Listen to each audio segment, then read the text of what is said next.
Всем привет, с вами Татьяна. Сегодня хочу вам показать один очень интересный узор, который называется лицевая гладь крючком.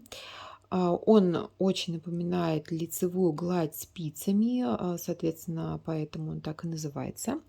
Вот. Единственное его отличие от лицевой глади спицами в том, что он ложится поперечными такими вот полосочками, а лицевая гладь спицами, узорчик ложится продольными полосками. Вот. Узор такой довольно-таки плотный, то есть если мы свяжем лицевую гладь спицами из этого же шнура, она не будет настолько плотной. Узор будет гораздо хуже держать форму. Этот узорчик вот такой вот. Видите, у меня довольно-таки тонкий шнур толщиной 2 миллиметра, а полотно получается вот такое вот плотненькое. Узорчик выглядит с изнаночной стороны вот таким вот образом. И вот это лицевая сторона. Вязать я буду из шнура толщиной 2 миллиметра от производителя Бугета. Это полипропиленовый шнур, называется Пипи Макраме. Ссылочку на продавца оставляю, как всегда, в описании. И крючок возьму 3,5. Для образца наберу 15 воздушных петелек. И добавляем одну воздушную петлю подъема. Первый ряд провязываем соединительными столбиками. Начинаем вязание со второй петли от крючка, то есть пропускаем воздушную петлю подъема и в следующую петельку вводим крючок. Я буду вводить крючок в заднюю перемычку петли вот сюда, но это не обязательно, можно вводить и вот сюда, вот в стеночку петли. Мне просто нравится, когда снизу такая вот остается косичка, поэтому я вяжу вот так. Вводим крючок в петельку и провязываем соединительный столбик. Далее следующая петелька и так обвязываем всю косичку до конца.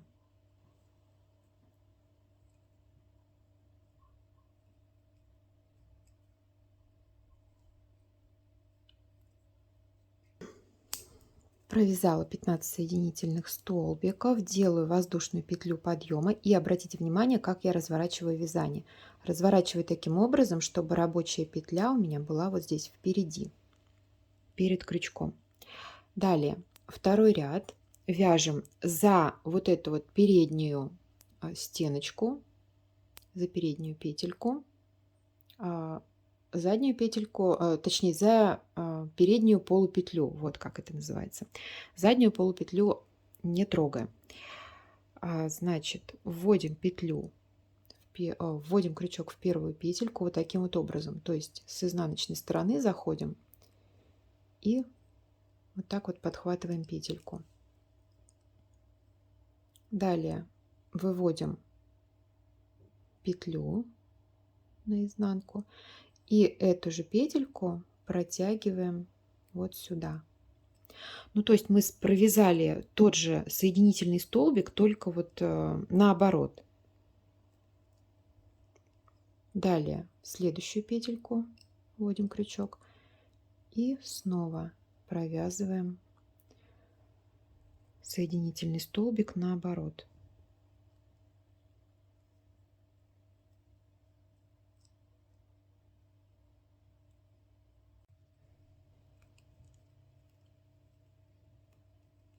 Таким образом мы провязываем изнаночный ряд. И петельки в изнаночном ряду нужно стараться сильно не затягивать, иначе вязание будет стянутым. И потом, когда вы перейдете к лицевому ряду, у вас получатся петли такие стянутые, и в них будет тяжело ввести крючок. Поэтому стараемся их вязать посвободнее. Смотрите, провязываю последнюю петлю. И воздушную петлю подъема вот здесь вот я не трогаю. Все, на этом ряд закончился. Если вы пересчитаете горизонтальные петельки, то у вас должно получиться ровно столько, сколько вы набирали изначально в цепочке, ну, за минусом воздушной петли подъема. То есть в моем случае это 15 горизонтальных петель. Далее делаю воздушную петлю подъема, разворачиваю вязание, ниточка уже сзади, то есть как обычно мы вяжем. И здесь вяжем снова соединительные столбики за заднюю полупетлю, вот сюда.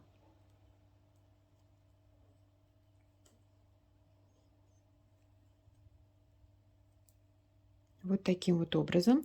Это у нас получается лицевой ряд. В конце ряда провязываем последнюю горизонтальную петельку и воздушную петлю подъема не трогаем. Далее делаем воздушную петлю и переворачиваем вязание таким образом, чтобы ниточка была спереди. И приступаем к вязанию изнаночного ряда.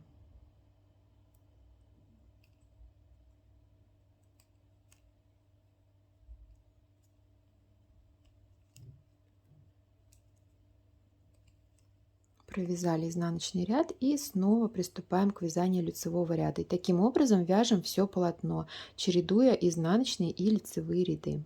Вот такой получается узорчик.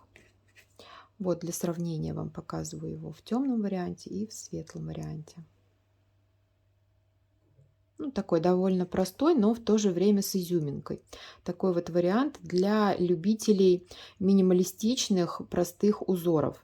Единственный минус этого узора — это то, что он вяжется довольно-таки долго. То есть, если обычный столбик без накида вяжется быстро, то это, ну, наверное, раза в 2 дольше будет, потому что, во-первых, вот этот изнаночный ряд, да, вяжется не очень удобно, и за счет этого он вяжется медленнее.